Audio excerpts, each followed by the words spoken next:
The third and final photo in this series of images with this crop duster airplane in the middle of Kansas, just south of Highway 15. And if this photo looks similar to last week's, well, I can see why, but there's some really important differences.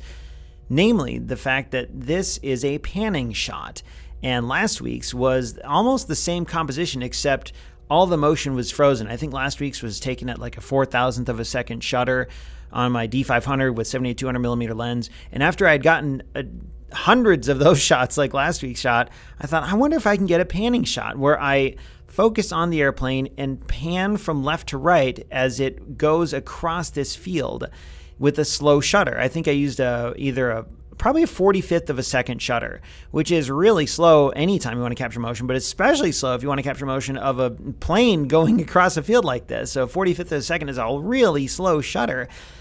And it can be done. You just have to be careful about how you do it. So what I did here is I waited for the plane to go back and forth, and when it was on the south end of the field and it was kind of starting its run again, I zoomed in at 200 millimeters.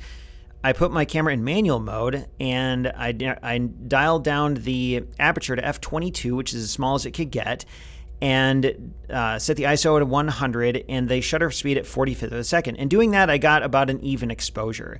One issue with doing panning shots in the middle of the day like this is the sun lets in so much light that it's hard to get a slow enough shutter speed unless you use a neutral density filter or something like that. But thankfully, with those exposure settings, I was able to get a 45th of a second, which was enough to capture motion. And then as the plane flew, I just held focus on it and turned myself, like kind of pivoted or panned across the field with this airplane in the center of my frame as I was motor driving, or that's what they used to call it back in the days of film, but using a high-speed shutter. So it was just like firing off this series of unending shots at 1/45th of a second, like click, click, click, click, click, click, click, click, click, click, click.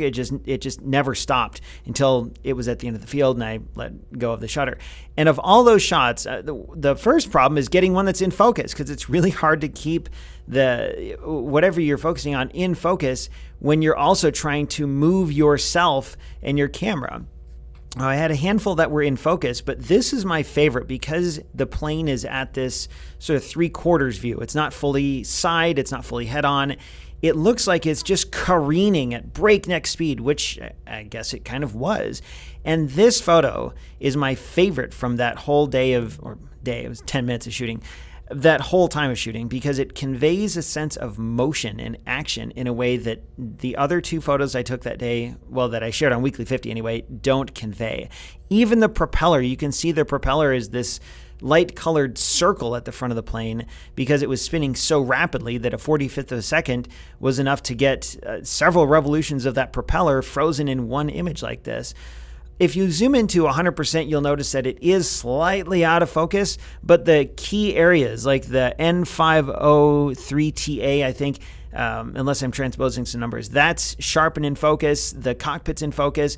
The front of the wing is not quite in focus, and that could be because of the depth of field. Even shooting at f/22, there might be some depth of field issues. But overall, I never expected to take a photo this sharp like this. I mean, this kind of beat all my expectations. I'm really happy I was able to shoot this. I don't imagine I'll get a chance to do this again anytime soon.